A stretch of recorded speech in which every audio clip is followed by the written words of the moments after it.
semana estamos en Antofagasta haciendo parte del distrito de ustedes, ¿verdad?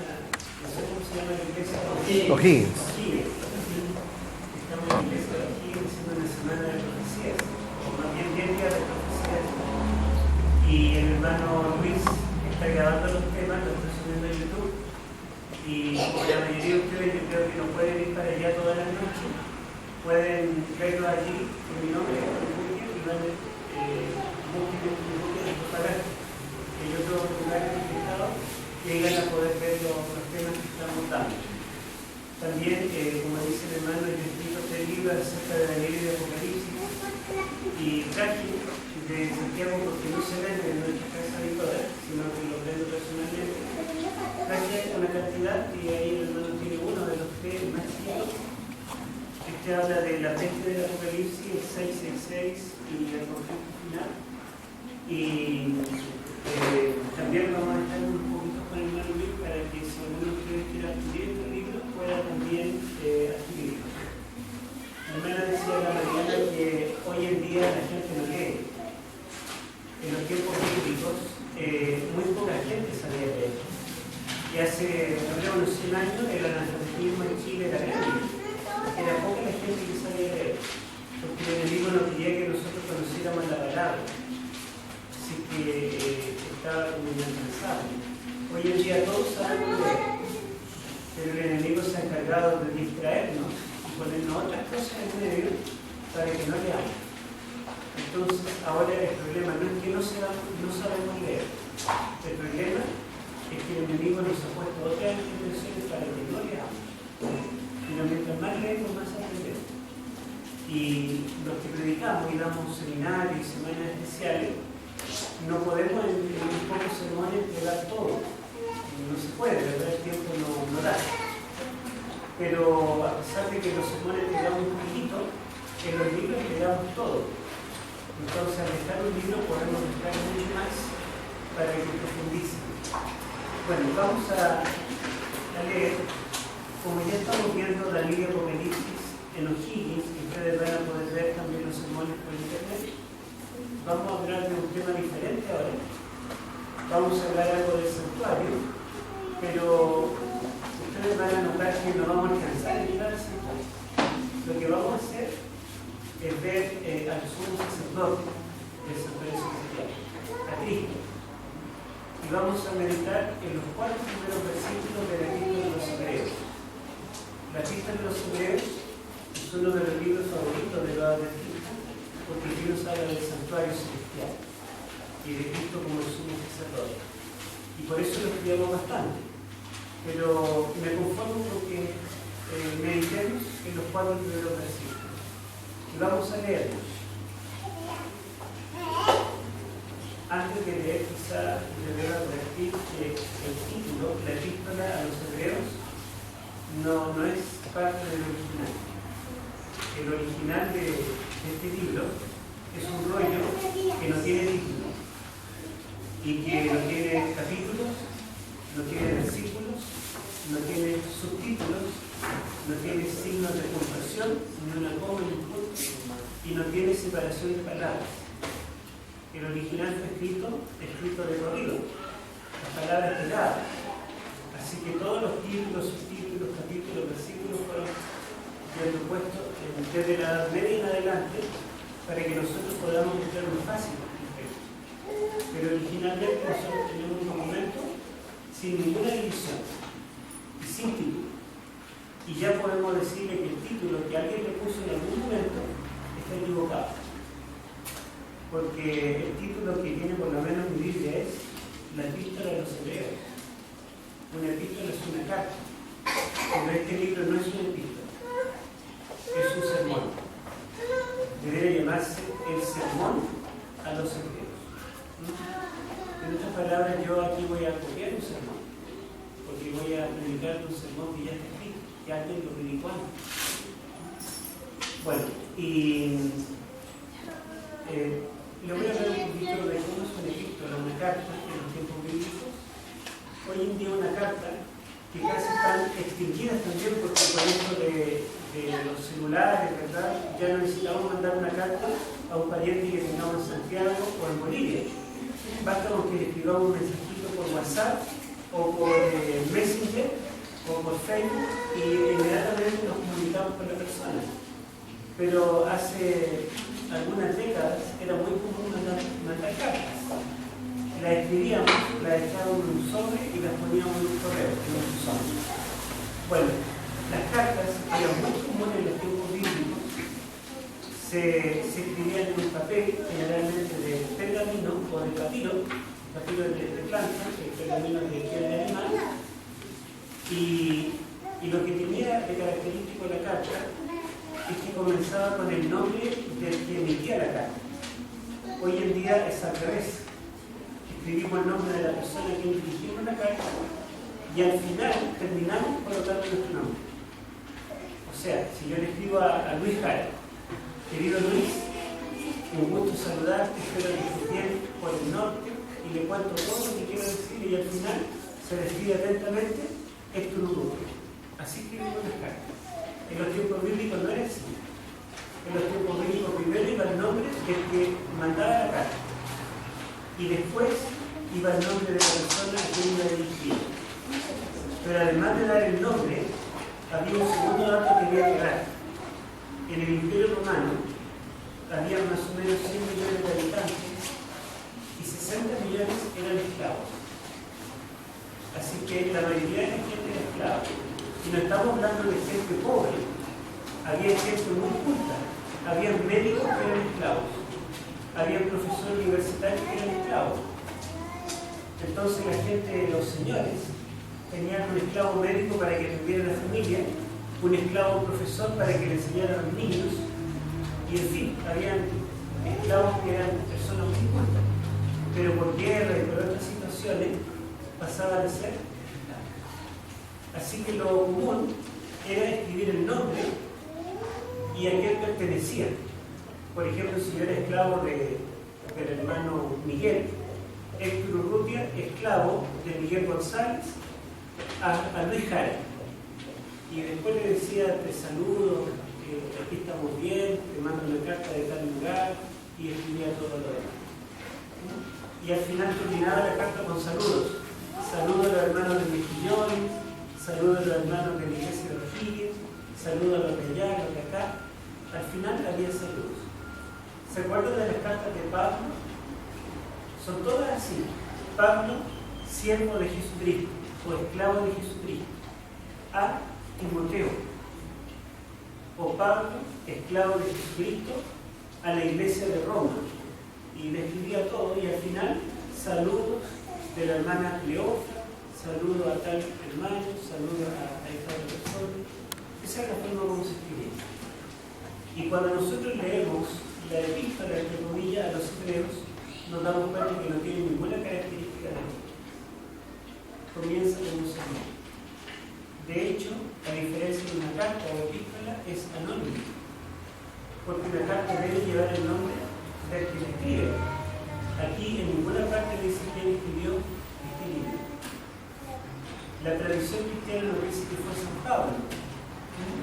Posiblemente fue Pablo, pero no tenemos un escrito está. Dentro del libro de Hebreos nos dice quién es el autor.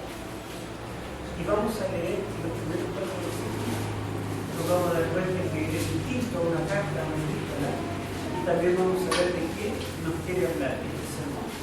¿Quién puede leer los versículos 1 al 4 bien fuerte, porque va a quedar grabado en YouTube para todo el mundo?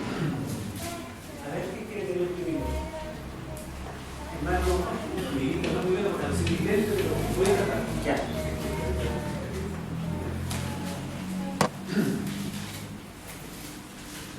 Dios,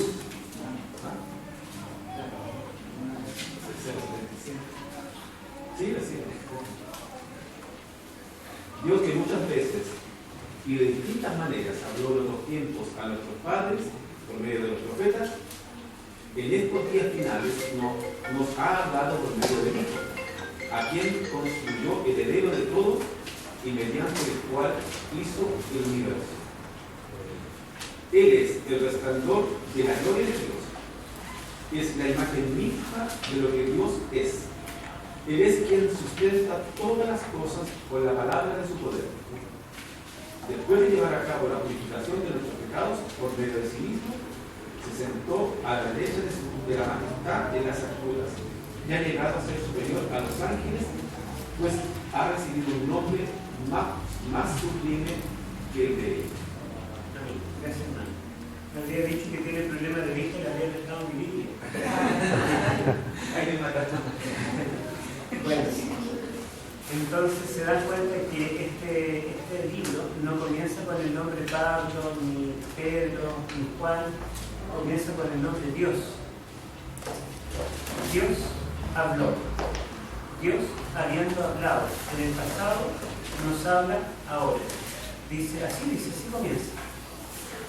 ¿Y por qué en este libro el autor humano como que desaparece y quiere hacernos pensar que Dios es el que está hablando a través de este escrito? ¿Saben por qué?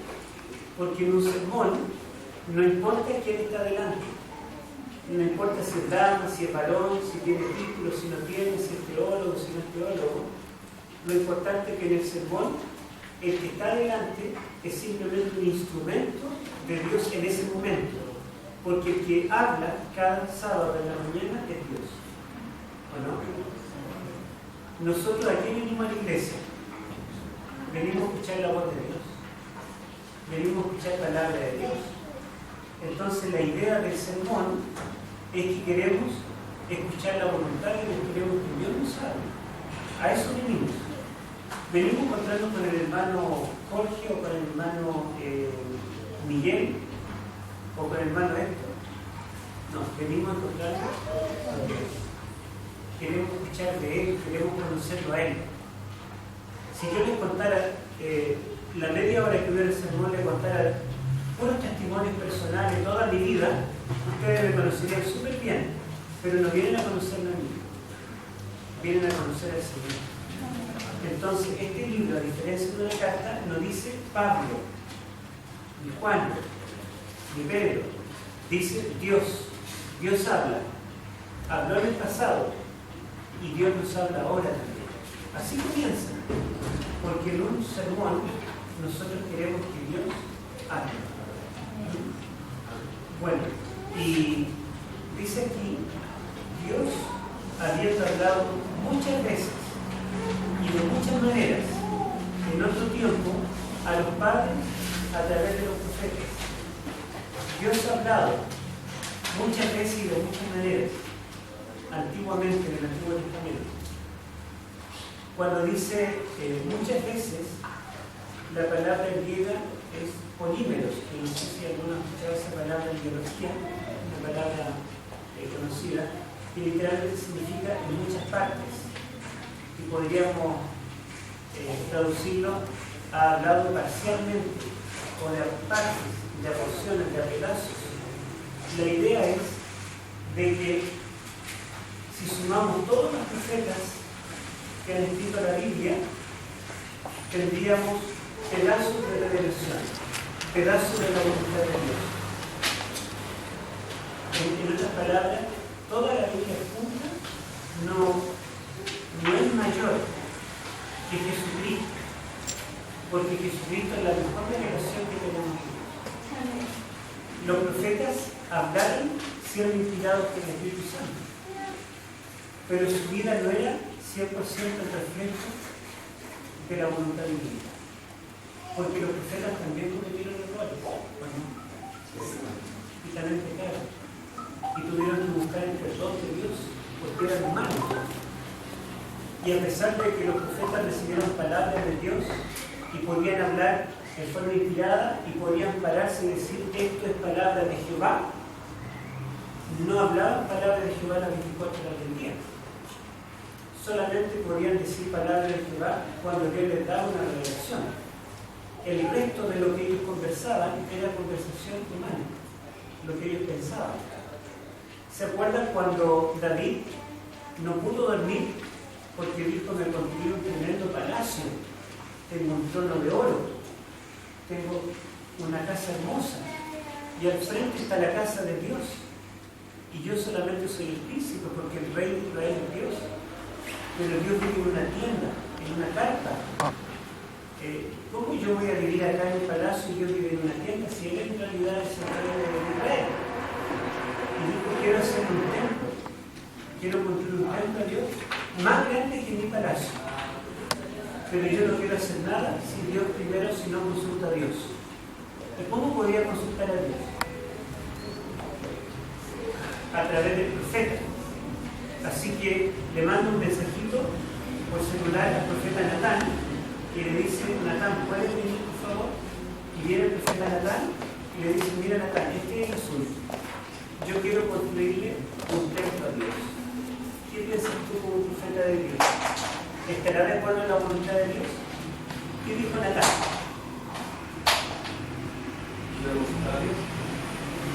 Bueno, había sido lo ideal que hubiera hecho así, pero Natán se adelantó y no consultó.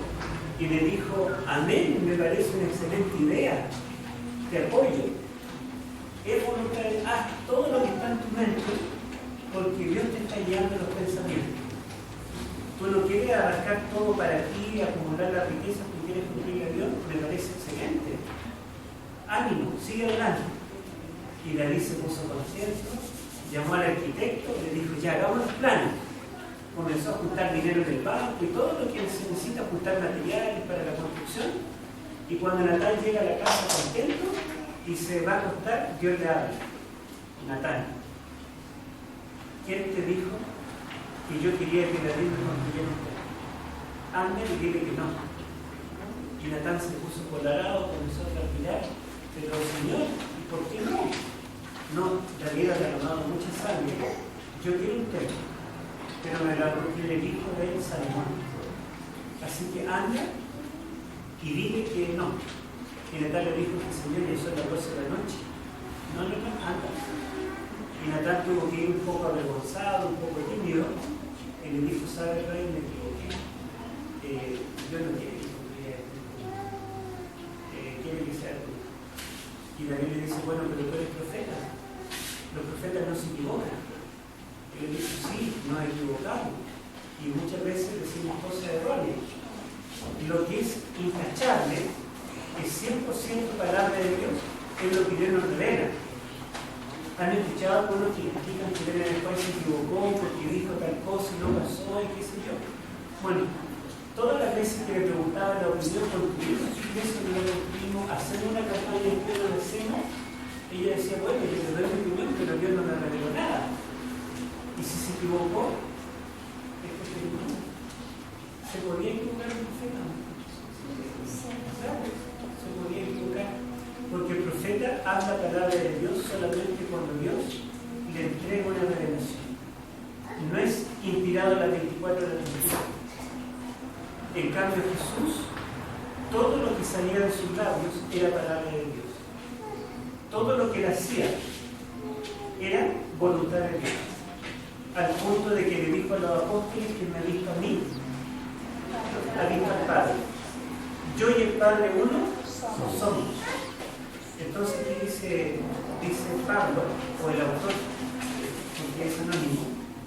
Dios habló en el pasado muchas veces, de muchas maneras, a los padres a través de los profetas, pero en el tiempo final, en los primeros días, nos ha hablado a través del Hijo. O sea, qué privilegio que nos habló a través del Hijo. ¿Significa que el Nuevo Testamento es superior al Antiguo? No, porque si nosotros hubiéramos escuchado directamente el árbitro de Cristo la verdad y lo hubiéramos visto en persona, podríamos decir que hemos recibido la mejor revelación. Pero nosotros tampoco lo hemos visto y no hemos ido, sino que los apóstoles que lo vieron y vivieron con él no escribieron el Nuevo Testamento. Así como los profetas que escribieron el Antiguo solamente tuvieron contacto con Dios cuando Dios lo revelaba, los autores del Nuevo Testamento pudieron escribir en forma correcta cuando escribieron lo que Cristo les transmitió.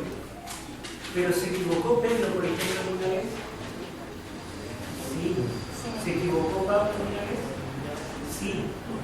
O sea que los autores del Nuevo Testamento también cometieron errores, pero lo que ellos nos dejaron escrito es palabra de Dios. Así que podemos decir que el Antiguo y Nuevo Testamento es palabra de Dios. Pero si comparamos a todos los profetas y todos los apóstoles y Cristo, ¿quién es superior como revelación de Dios? Cristo. Sin duda, Cristo es la mejor revelación que tenemos. Y saben que la Biblia de los Hebreos utiliza la palabra mejor más de 10 veces. La palabra clave de este sermón es la palabra mejor. Si tuviéramos que ponerle un título a este sermón, yo le pondría como título el mejor de lo mejor. Porque no solamente dice que Cristo es la mejor revelación que tenemos de Dios, también dice que Él es mejor que los ángeles. Dice que como humano es el mejor de los humanos. Comparado con los sacerdotes de Aarón, Cristo es mejor como sacerdote. El templo de Cristo que está en el cielo es mejor que el templo de la tierra, porque fue hecho por la mano de Dios. El pacto que Cristo nos hace, el nuevo pacto, es mejor que el antiguo. El corderito, la sangre de Cristo, es mejor que todos los sacrificios del santuario del Antiguo Testamento. Por lo tanto, la palabra clave de este sermón es mejor. Y si le pusiéramos un título, le pondríamos el mejor de lo mejor. Cristo superior. Y saben por qué Pablo escribe este sermón, o predica este sermón, lo más probable es que él lo predicó en una iglesia y después lo escribió e hizo copias, y él pensó que este sermón debía escucharlo no solamente los hermanos hebreos, sino también los hermanos de Galacia, de Roma, de Corinto, de Argentina, de Chile, de Bolivia, de Perú, de todas partes del mundo, y quedó escrito como palabra inspirada por Dios en la Biblia. Hay un sermón en la Biblia, un sermón que sirve para todo tiempo y para todo lugar. Y el problema de los hermanos hebreos es que encontraron que el culto de la iglesia cristiana era muy fome. Fome significa aburrido, ¿cierto? Desabrido. Hay otras iglesias que tienen músicos, tienen bandas, tienen coros que cantan todos bonitos.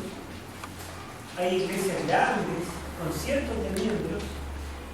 Nosotros somos una iglesia chiquita, una iglesia humilde. ¿Y será que Dios prefiere la iglesia grande a la humilde? No, ¿verdad? El Señor, cuando tuvo que elegir cómo vivir en esta tierra, vivió como un humano pobre, un humano humilde. Ni siquiera tuvo una familia.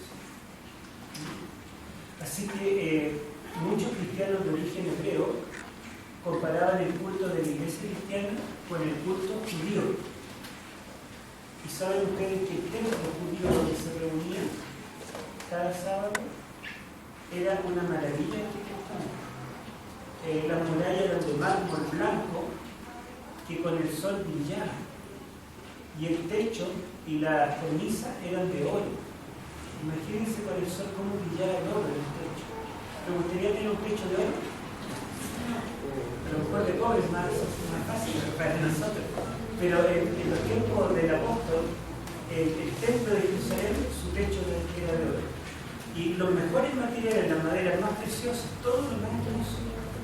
Entonces para ellos que eran judíos estaban acostumbrados a ir a un templo donde todo era bonito y todo brillaba, y de pronto bautizarse por la iglesia cristiana y venir a una iglesita chica, una iglesita pobre, que no está lleno de Mercedes-Benz ni autos de lujo, sino que son un poquito, y algunos diantitos tienen, como que era mucho el cambio. Y fuera de eso, el templo judío tenía un coro descendientes de los hijos de Coré que tocaban y cantaban hermoso. Y venía a la iglesia donde la mayoría son los desafinados, así que no daban ganas de vivir. Pero el apóstol les dice, como profeta inspirado, les dice que el Señor Jesús profetizó que en ese templo no llegaría piedra sobre piedra, y le dice: todavía está en pie, todavía ustedes ven que se ofrecen sacrificios continuamente, pero esto está próximo a desaparecer, porque Jesús lo predicó, y Jesús dijo: no pasará esta generación hasta que esto se cumpla. Así que le dijo: Ya los que éramos jóvenes en ese tiempo, 30 años atrás, ya tenemos nuestra edad. Y si Cristo dijo no pasar a esta generación hasta que todo esto sea destruido, significa que el templo ya le queda poco tiempo. Y efectivamente, poquito años después, esta epístola se lee suscrita por el año 66 y el año 70, Roma destruyó todo, 4 años después y no quedó nada. Ni bien sobre el tema. Toda la hermosura desapareció. El judaísmo se acabó. El judaísmo giraba en torno al templo. Y ya sin templo, sin poder ofrecer sacrificio, sin hacer los peregrinajes de otros lugares al templo. ¿Qué pasó con la religión judía? Se acabó. ¿Se dan cuenta qué pasaría si esos cristianos de origen judío se hubieran vuelto al judaísmo? No es que nosotros queremos ir al templo, queremos ser judíos, queremos recitar la Torá y queremos todo lo que se hace en el culto judío. ¿Qué hubiera pasado? Es muy probable que muchos de ellos hubieran muerto allí en la guerra y si no, por lo menos habrían perdido todo el significado de su religión. El cristianismo no tiene imágenes visibles. El cristianismo verdadero no tiene grandes templos. El cristianismo no tiene cosas aparentemente tan entretenidas en el culto. No hay algunos que salten, dancen y hagan cosas entretenidas. Parece que es medio fome. El culto es nuestro. Pero es el culto que Dios le da. Porque ¿saben qué es lo grande de nuestra iglesia? No es el primer anciano. El hermano es un gran líder, pero no es lo grande. Tampoco el que está predicando. Tampoco la directora de la diaconisa ni la maestra de niños. Aunque ese es bien su trabajo, no es lo más grande que tiene nuestra iglesia para ofrecer. Lo más grande que tiene nuestra iglesia para ofrecer al mundo es Cristo, que es el mejor de los mejores. No hay nadie superior a Él. Y la sola presencia de Cristo hace este lugar el mejor lugar del mundo. Más valioso que cualquier gran templo que exista en el mundo. Y cuando nosotros venimos acá y nos encontramos con Cristo, sepan ustedes que es lo mejor que podemos hacer. Bueno, entonces dice así. Leamos de nuevo, mire, dice, Dios, habiendo hablado muchas veces y de muchas maneras, en otro tiempo a los padres, a través de los profetas, en estos posteriores días nos ha hablado por el Hijo, a quien constituyó heredero de todo, y por quien asimismo hizo el universo. ¿Quién es el Hijo? Es el heredero de todo lo que existe. Y es el creador del universo. O sea, Jesús no es un hermanito más. No es un buen pastor, un buen líder de iglesia. No, Jesús no es un mártir más que murió inocentemente. Jesucristo nada menos es el heredero de todo lo que vemos. Y es también el que creó el universo. ¡Wow! Él es el líder que nosotros seguimos. Y dice acá, fíjense que en este sermón no le llama a Jesús, no le llama a Cristo. ¿Cómo le llama? Continuamente, ¿qué título le da? ¿Ah? Hijo. Le llama hijo. Si leemos todo este sermón de Hebreos, nos damos cuenta que continuamente el nombre que más usa para él es hijo. Cuando yo comencé a buscar al Señor, comencé estudiando los testigos de Jehová. Entonces ellos me decían que no existe la Trinidad, que el Padre, el Hijo y el Espíritu Santo no son tres personas divinas, sino que solo el Padre es Dios. Me decían que Jesús era un ser creado y que el Espíritu Santo no era una persona, sino que era la fuerza activa de Dios. ¿Lo han escuchado? Sí. Bueno, entonces cuando yo le leía la epístola a los hebreos, yo le decía, pero si Él es el heredero de todo y Él creó el universo. Me decían, sí, pero es que Él es hijo. Y dime, ¿quién tiene más experiencia? ¿El padre o un hijo? El padre.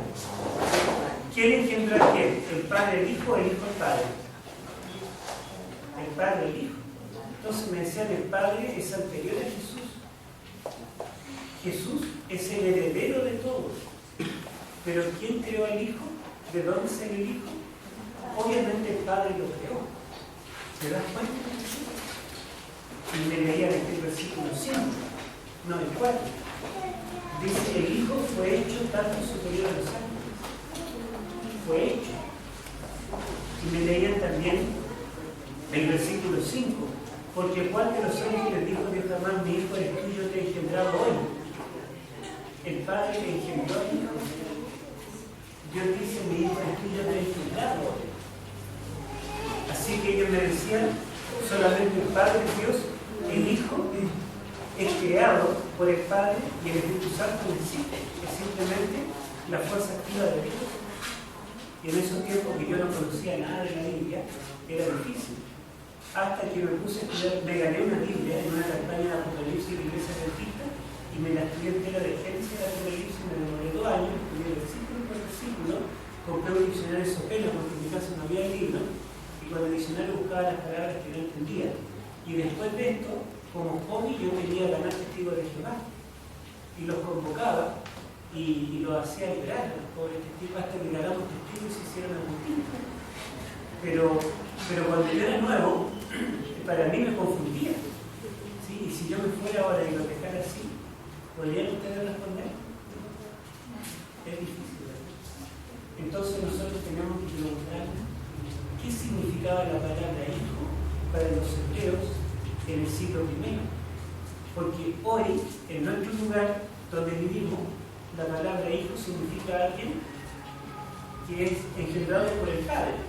Viene después, no tiene la misma edad, no tiene la misma autoridad, porque el hijo no va a mandar al Padre, sino el Padre manda al hijo. Pero les digo qué significaba la palabra hijo para un hebreo. El idioma hebreo es uno de los más antiguos que existe. Y es un idioma pobre en palabras. Es un idioma que tiene muy pocos adjetivos. Los adjetivos son las palabras con que calificamos a alguien. Por ejemplo, si yo digo esa planta, yo puedo decir 1000 cosas de la planta. Puedo decir es verde, es mediana, es bonita, es fea, es grande, es chica, es frondosa, no es frondosa, está seca, está verde. O sea, puedo decir 1000 cosas. De una persona yo puedo decir lo mismo, alto, bajo, gordito, flaquito, etc. Esos son los adjetivos. En el idioma hebreo casi no existían adjetivos. ¿Y saben cómo se la arreglaban para calificar a alguien, para adjetivar a alguien? Se la arreglaban agregando la palabra hijo de él. Por ejemplo, yo decía, esta planta es hija de belleza, es hija de verdor, es hija de altura, es hija... De esa forma ellos calificaban, o sea, los sustantivos servían de sustantivo y cuando yo le agregaba hijo de, se transformaba en adjetivo. ¿Se acuerdan ustedes del compañero de Pablo con el que primero salió de la obra misionera cuando se convirtió? Bernabé. ¿Sabían ustedes que su carnet de identidad nunca en ninguna parte dice Bernabé? Él no se llamaba así. ¿Alguien sabe cuál era el verdadero nombre de Bernabé? Está en Hechos capítulo 13, versículo 2. Él se llamaba José. Así se llamaba José. Pero Bernabé era un sobrenombre. Y Bernabé significa en arameo hijo de consolación. ¿Por qué le empezaron a llamar así Bernabé? Hijo de consolación. Porque José era una persona que le buscaba consolar a Jesucristo. ¿Se acuerdan cuando Saulo, después de perseguir, se convierte y quería salir a la obra misionera con alguien y le decían, no, porque tú puedes estar infiltrado y a lo mejor salimos juntos y por ahí me matas? Si tú viniste a matar a cristiano, no matas. Así que no confiaban en él. ¿Quién confió? Lo abrazó y le dijo, lo consoló, mira, no te preocupes, yo salgo contigo. ¿Quién fue? Bernabé. ¿Y se acuerdan cuando Pablo peleó con Juan Marcos porque dijo vamos a tal lugar? Y Juan Marcos dijo no, porque ahí la gente es muy mala en esa población, nos van a pelear y capaz que nos asalten, yo no voy allá. Y Pablo se enojó y le dijo, eres un cobarde, nunca más salgo contigo a la obra misionera. ¿Quién se acercó a Juan Marcos y lo abrazó y lo consoló y salió con él? Bernabé fue y tomó a Juan Marcos, lo consoló, le dijo: mira, disculpa Pablo, que viene del mundo recién, en medio del siglo, no te preocupes, yo salgo contigo, vamos juntos. Entonces, como Bernabé consolaba a todo el mundo, la gente ya no le decía José, que era su nombre, sino que le decían Bernabé, que era un solo nombre, que significa hijo de consolación. ¿Significa esto que la mamá se llamaba consolación? ¿Que lo engendró la consolación? No. Simplemente es un adjetivo, significa que él es una persona consoladora. ¿Se acuerdan que Santiago y Juan eran bien enojones, iracundos y explosivos? ¿Cómo le llamó Jesús? Hijo del trueno. ¿Significa que un trueno se engendró? ¿La mamá o el papá se llamaban trueno? No. Simplemente era una forma de calificarlos, de adjetivarlos. Hijo del trueno es una forma de decir sus características. Como de identificarlos. Como de identificarlos. Entonces, ¿qué significa que a Jesús se le llame el Hijo de Dios? Es un adjetivo que significa Dios. Si Él es el Hijo de Dios, es Dios, es divino. ¿Se acuerdan en Juan 5 cuando Jesús al paralítico del sábado lo sana y le dice: un momento, no puedes sanar el sábado? Porque según la Mishnah, que es nuestra tradición, solamente Dios trabaja el sábado. Y Jesús le dijo: que yo soy hijo de Dios. Y ellos se tomaron el pelo y lo querían apedrear y matar. Y Jesús le dijo: bueno, ¿por qué me van a matar? He hecho tanta buena obra, dígame, ¿por qué buena obra me van a matar? No te matamos por buena obra, te queremos matar porque tú, siendo hombre, te haces Dios. Entonces, ¿qué entendieron los judíos cuando Jesús le dijo: soy hijo de Dios? Entendieron que era Dios. ¿Y por qué el autor de este sermón, cada vez que habla de Jesús, le llama el Hijo? Porque el Hijo de Dios significa Dios. ¿Se dan cuenta? Entonces dice que Dios habló muchas veces en forma parcial a través de humanos comunes y corrientes, a través de profetas. Pero en estos cuantos días nos hablaron nada menos que por su Hijo. ¿Y quién es el Hijo? Es Dios mismo. ¿Verdad? Por eso que dice que el Hijo es el heredero de todos. Y por Él hizo todo el universo. ¿Qué dice, hermano? Lean el versículo 2 de nuevo, por favor. Usted mismo. Ahí vamos a ir lento. Versículo 2. 1, 2. En estos días finales nos ha hablado por medio del Hijo, a quien constituyó heredero de todo y mediante el cual hizo el universo. Él es el resplandor de la gloria de Dios, que es la imagen misma de lo que Dios es. Él es quien sustenta todas las cosas con la palabra de su poder. Después de llevar a cabo... Miren, dice que Él, ¿cómo decía la primera parte del versículo 3?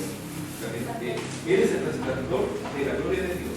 Jesús, el Hijo, es el resplandor de la gloria de Dios. Es la imagen misma de lo que Dios es. Y es la imagen misma de lo que Dios es. ¿Podemos decir eso de un ser creado? ¿Podemos decir eso de un ángel? ¿De un querubín? ¿Podemos decir de un ángel que tiene la imagen misma de lo que Dios es? Es la versión que dice la sustancia misma. Es la sustancia, la esencia misma de Dios. ¿Sí? Es el resplandor de la gloria de Dios. O sea, todo lo que Dios es Jesús también. En otras palabras, Jesús no es un ser creado. No es un ser creado. Él es Dios con todos los calificativos. Es la imagen misma de Dios y la sustancia, la esencia misma de lo que Dios es. Lo que Dios es el Hijo. Y Él, el que es Dios mismo, es el que murió en la cruz por ti.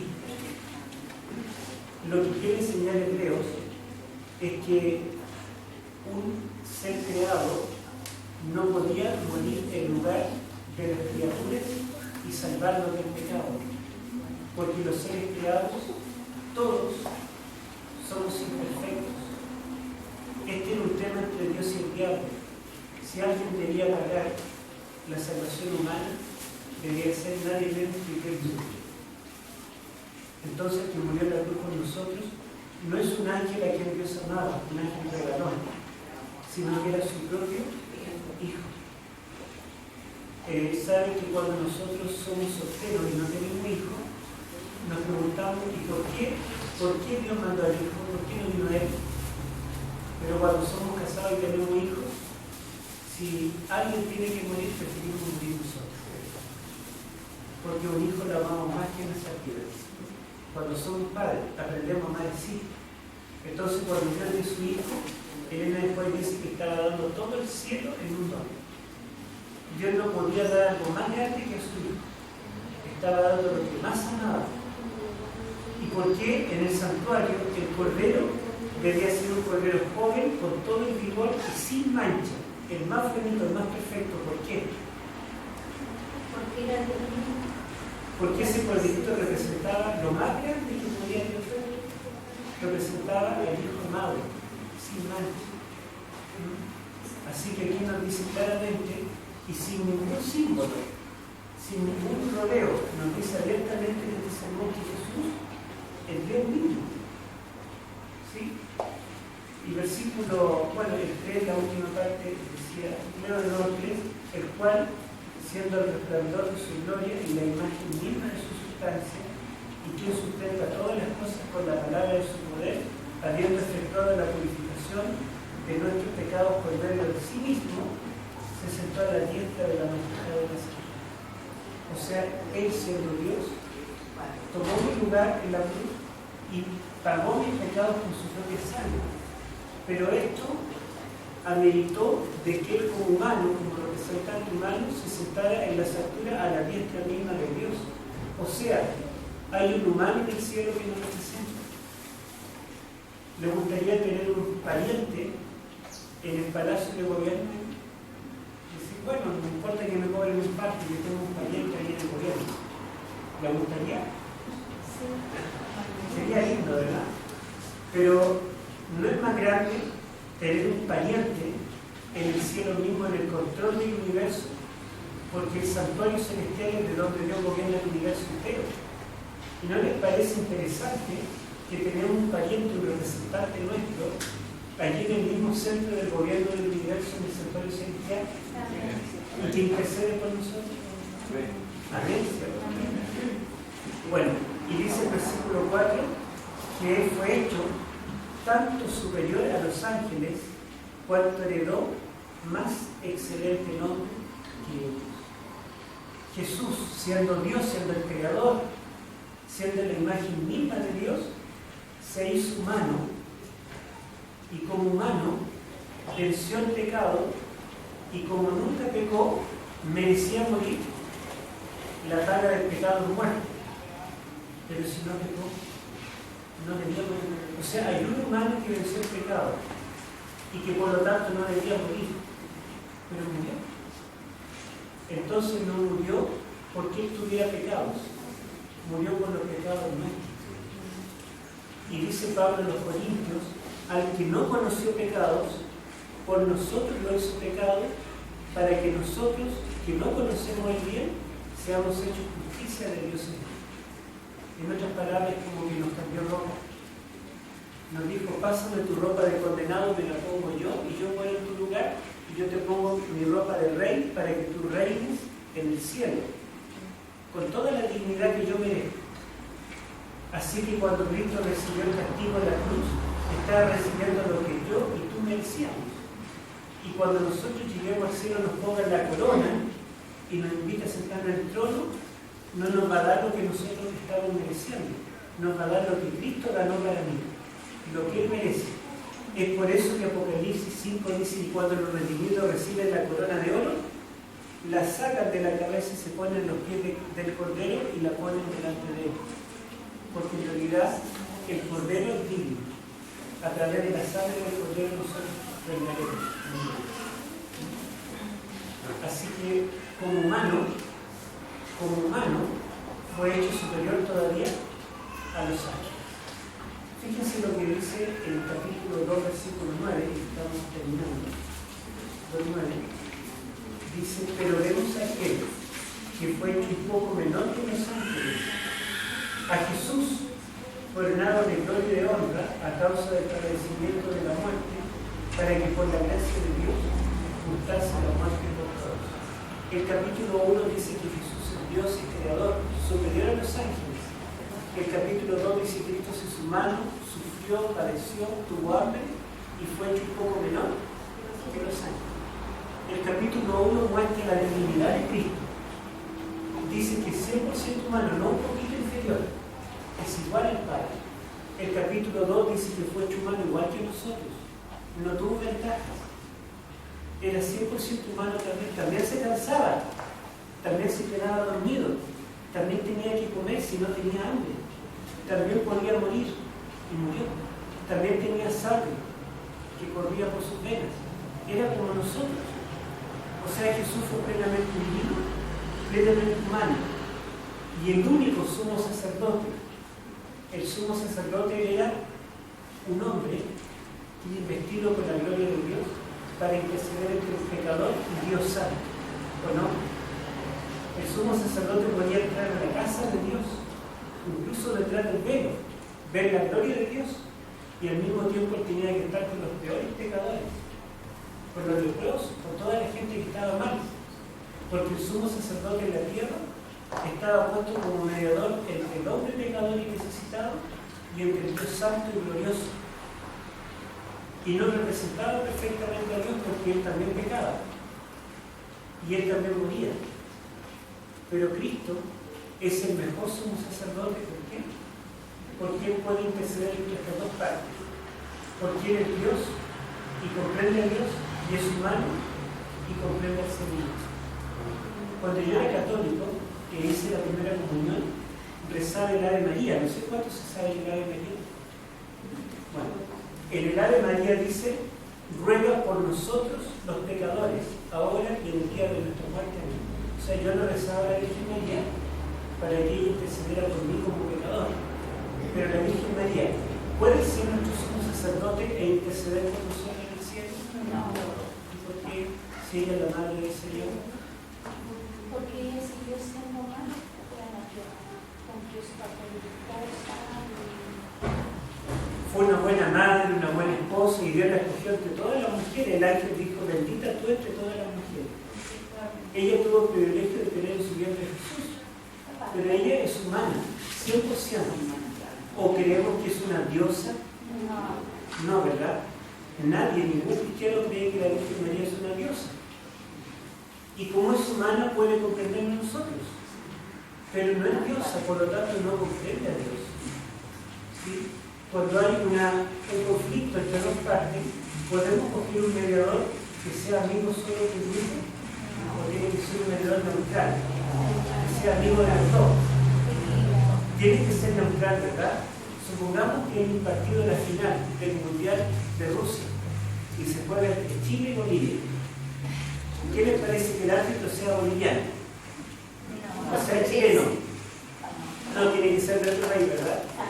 Porque si no, no sería neutral. Si juega Chile con Bolivia en la final, ojalá sea. Si jugamos en la final, el árbitro no puede ser ni boliviano ni chileno, porque entonces no sería equilibrado, se inclinaría hacia su país. Y de esta forma, un mediador, un sumo sacerdote entre Dios santo y el hombre pecador, tiene que ser alguien que, como el hombre, comprenda al hombre, y alguien que haya sido tentado como nosotros, para que sepa por experiencia que es ser tentado. Y por otro lado tiene que ser divino, tiene que ser nada menos que el Hijo, porque tiene que entender a un Dios santo también. Por eso Jesús es el único mediador. Y fíjense lo que dice Pablo en 1 Timoteo 2:5. ¿Qué dice 1 Timoteo 2:5? Busquémoslo.